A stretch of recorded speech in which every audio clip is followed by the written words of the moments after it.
Hello, guys. Welcome back to the Catholic Single Mom channel. My name is Florence, and I'm happy to have you back on my channel today. Today, I wanted to talk to you about ways of getting things done as a single mom. So, I'm right here in our beautiful park in Roneby, Sweden. It's a very, very beautiful park. It's called Roneby. What's it called now? Brunnsparken. Forgive me, I just lost it. So this is Brunnsparken in Roneby. It's a very, very, very, very beautiful park. Let me see if I can walk around and show you guys around. It's really, a very nice space, especially during the summer. There are a lot of tourists here, lots of people that just come here to chill. There is a swimming pool. There's a place for the children to play. Just a very nice place generally. So I came here for my bike ride this morning. I just wanted to ride. That's my bike there. I don't know if you can see it. Yeah, that's my bike.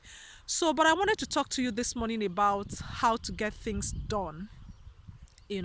Sometimes as parents, generally, we are always short for time. There's so much to do, so much to pack into one day, and get it done. We don't even have a choice because most times this is not about us. It's not about what I want to do. It's not even about leisure. It's about things that have to be done, for the children, just for life to continue. We're not even talking about the extras. So, and sometimes it just becomes overwhelming and too much that some things will have to just be, placed on the just by the side. And most times there are things that have to do with maybe our prayers or, just things that we know that nobody would actually come asking us about, even though we know our lives depend on it. And when that center is shaking, every other thing kind of tends to fall apart. So one of the tricks I have learned is to, I'm not sure if there is a word for it, but I'll just try to explain, just kind of like do different things simultaneously. So, for example, I'm listening to this podcast by Father Mike Schmitz, the Bible in a Year podcast. I did it last year. I started it again because it was just so wonderful and so life changing.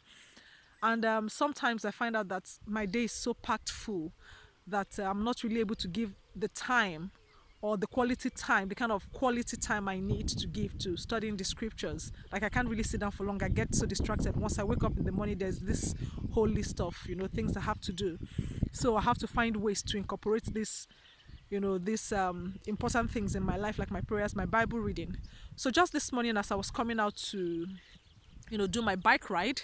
Normally, I commute everywhere with my bike, but today I'm going to be going with a friend. A friend has generously offered to pick me up to go shopping and do every other thing. So I don't know if I'm going to be riding my bike a lot. So I decided to get it in this morning. So for the prayers, for example, as I was riding my bike this morning coming to this park, I had my headset on and was playing Bible in a Year by Father Mike Smith.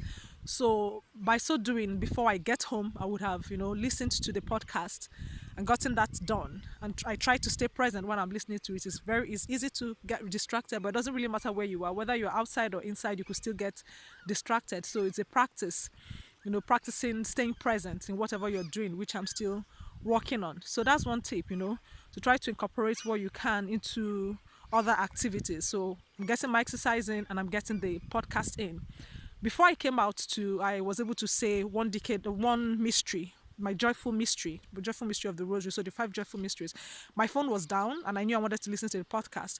So rather than just waiting around and, wasting time waiting for the phone to charge, while my phone was charging, I got my 5 mysteries in. I mean, I know it sounds like I'm ticking the box, but it gets to a point where it doesn't really matter if that's the way, like if you're doing it like mechanically, just get it done, because I believe that our relationship with God is not just an emotional thing. It's not just something we do and every time we do it, we have to feel good, we have to feel, no, it's first and foremost a duty. So it's my duty, it's a matter of justice to offer my prayers, to pray to God in the morning or in the evening, just to get my prayers in. It's very, very important. It's a matter of just whether I feel good about it or not. It doesn't really matter. I do what I have to do. Sometimes, by God's grace, He gives me this grace and I feel so great when I've prayed. I feel closer to Him. I feel like God's presence is just strong in the room. But it's not always that it feels like that, but I have to get it done. You see, sometimes you wake up in the morning and you don't feel like getting out of bed, you don't feel like cooking for the kids, you don't feel like going to work, but you get it done because it has to get done. So why do we think differently when it comes to God, that we have to feel good before we do it? No, you don't have to feel good, you just need to get it done. So that's what I wanted to, just offer this morning. Get it done, get it done. Find ways. You will never have all the time you need. And I think one of the biggest lesson I have learned is to just accept the reality of things. Accept that this is how things are. I don't have all the time I need. I might not be able to do all the things I want to do when I want to do them. But then look at what you have. How much time do I actually have? And what can I do with this time? Just to make the best of what we have. Accept the reality and look for ways to use the resources you have, use the time you have, the freedom you have. So this morning, I have taken my exercise, I've gotten my exercise in, gotten my podcast in. Now I'm making this video. So let's see how it goes. I wish you all the best. Have a beautiful, beautiful, beautiful weekend. I'm hoping to have one. And see you guys next time. Bye bye.